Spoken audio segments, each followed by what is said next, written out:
Dude, I don't know if I'm gonna get this out.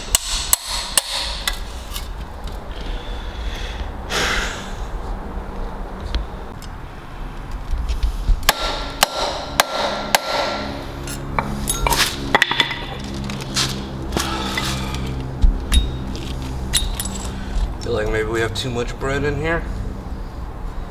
I didn't think that could be an issue. I was about to say, is there enough bread? There's too much.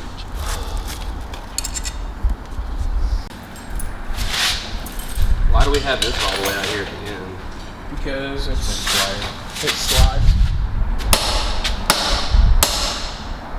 Yeah! Woo! Who's it?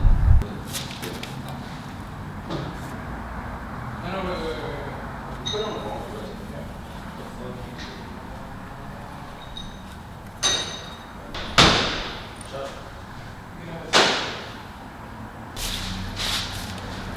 Catch his hammer and throw it out. Fuck, that shit's in like, going like one way, but the fucking mash is gonna go straight and make it.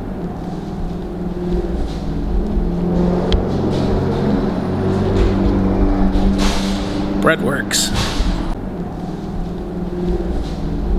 Bullshit. Oh, it's turning on?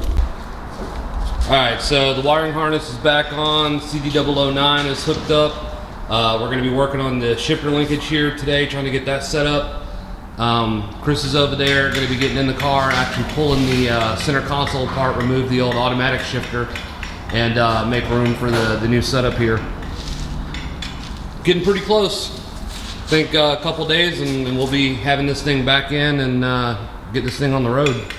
Alright, so as you can see, the new motor is in place. We've got it sitting on the motor mounts.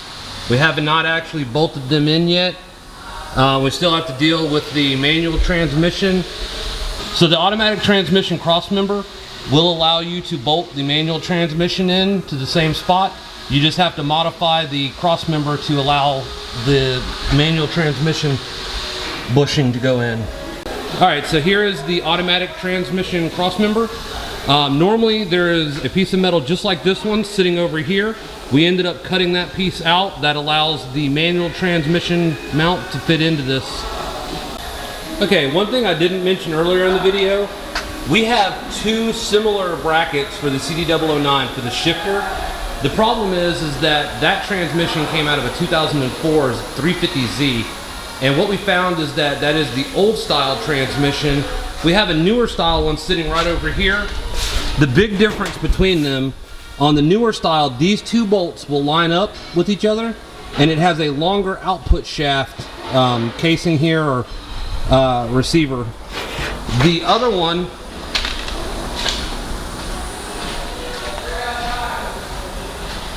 the earlier model CD009s have a much shorter receiver for the drive shaft, and on this side over here, these bolts do not actually line up properly.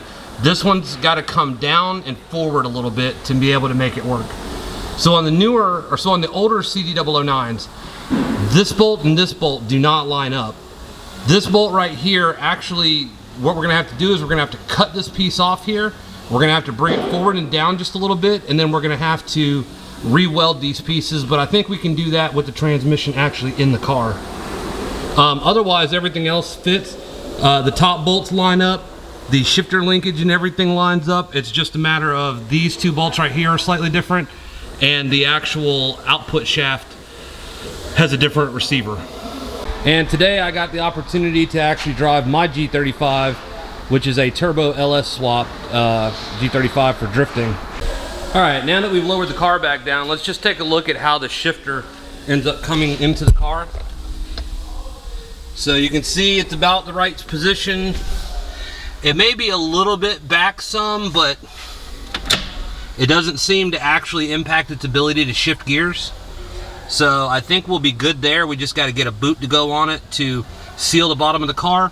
And we're gonna have to modify the center console shifter so that basically where the automatic shifter was, we're gonna have to cut out a spot and then make an upper boot to kind of finish it off and make it look good.